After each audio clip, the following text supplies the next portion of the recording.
The Prime Minister has suggested the problems enveloping News Corp also raise hard questions about its Australian operations. And Julia Gillard isn't the only member of the federal government lining up to take shots at News.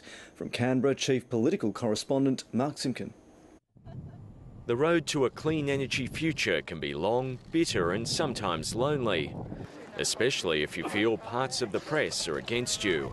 I do believe Australians, watching all of that happening overseas with News Corp, are looking at News Limited here and are, wanting to see News Limited answer some hard questions.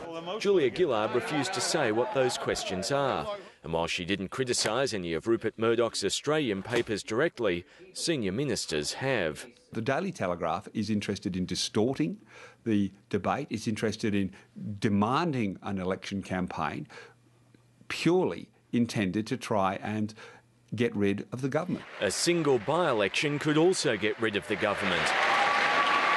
In a reminder of how fragile things are, Kevin Rudd used a school visit to announce a hospital visit. Time for a bit of a grease and oil change myself. He'll have heart surgery next month, so doctors can replace an 18-year-old valve in his aorta. The docs have said, Kev, it's time for a new one. And so, being the obedient soul that I am, I've decided to take their advice. True to form, Kevin Rudd will travel to Indonesia and Africa immediately before his operation.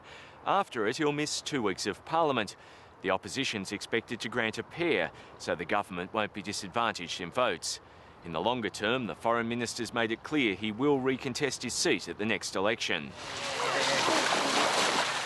That other alternative Prime Minister went for an early morning swim. Too cold for budgie smugglers, which apparently would have disappointed a female admirer. Could you do me a favour, she said. I said, sure. She said, get some smaller ones. Well, I've got to say, coming out of that water, I have smaller ones, I really do. Speaking of support, Tony Abbott was part of the Howard government that advocated an ETS.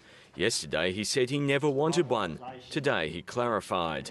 Well, as leader, of course I haven't supported an ETS or a carbon tax. That is certainly true. Mark Simpkin, ABC News, Canberra.